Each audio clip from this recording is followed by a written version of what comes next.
Hi all welcome to blasters arena. Kerala blasters ഒരു മുഖ്യ പരിശീലകനെ നിയമിക്കാൻ വേണ്ടിയുള്ള ശ്രമങ്ങൾ ഇപ്പോൾ ഊർജിതമാക്കിയിട്ടുണ്ട്. ഫൈനൽ റൗണ്ട് ഇന്റർവ്യൂകൾ പൂർത്തിയായി കഴിഞ്ഞു എന്നാണ് റിപ്പോർട്ടുകൾ ചൂണ്ടിക്കാണിക്കുന്നത്.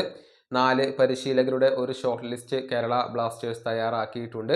അധികം വൈകാതെ തന്നെ അതിൽ നിന്നും ഒരാളെ തിരഞ്ഞെടുക്കും. സെർജിയോ ലൊബേറ, ജിനോ ലെറ്റിയേരി എന്നിവരുടെ പേരുകളൊക്കെ ഇപ്പോഴും സജീവമായിക്കൊണ്ട് തുടരുകയാണ്. ഏതായാലും ദി ഖേൽ ഇന്ത്യ ഇതുമായി ബന്ധപ്പെട്ടുകൊണ്ടുള്ള ഒരു അപ്ഡേറ്റ് നൽകിയിട്ടുണ്ട്. അതായത് ഈ മാസം അവസാനിക്കുന്നതിന് മുന്നേ തന്നെ ഒരു ഹെഡ് കോച്ചിനെ കേരള ബ്ലാസ്റ്റേഴ്സ് നിയമിച്ചേക്കും എന്നാണ് അവർ റിപ്പോർട്ട് ചെയ്തിട്ടുള്ളത്. പക്ഷേ സൂപ്പർ കപ്പിൽ ഈ പുതിയ പരിശീലകന് കീഴിൽ കേരള ബ്ലാസ്റ്റേഴ്സ് കളിക്കുമോ അതല്ലെങ്കിൽ പരിശീലിക്കുമോ എന്ന കാര്യത്തിൽ ഇപ്പോഴും സംശയങ്ങൾ നിലനിൽക്കുകയാണ്.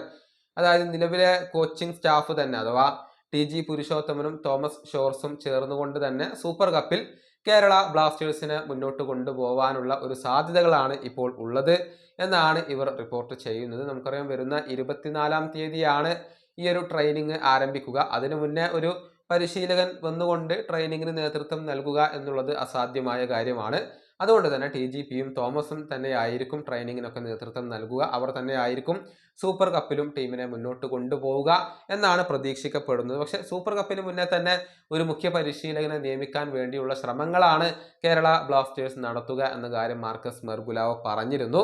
ഏതായാലും തോമസ് ഇപ്പോൾ ക്ലബ്ബ് വിടുകയാണ്. സൂപ്പർ കപ്പിൽ അദ്ദേഹം ഉണ്ടാകും. അതിനുശേഷം അദ്ദേഹം ക്ലബിനോട് ഗുഡ് ബൈ പറയും എന്നൊക്കെയാണ് ഇപ്പോൾ പ്രതീക്ഷിക്കപ്പെടുന്നത്. ഈ വീഡിയോയുടെ അവസാനിപ്പിക്കുന്നു. അടുത്തൊരു വീണ്ടും കാണാം.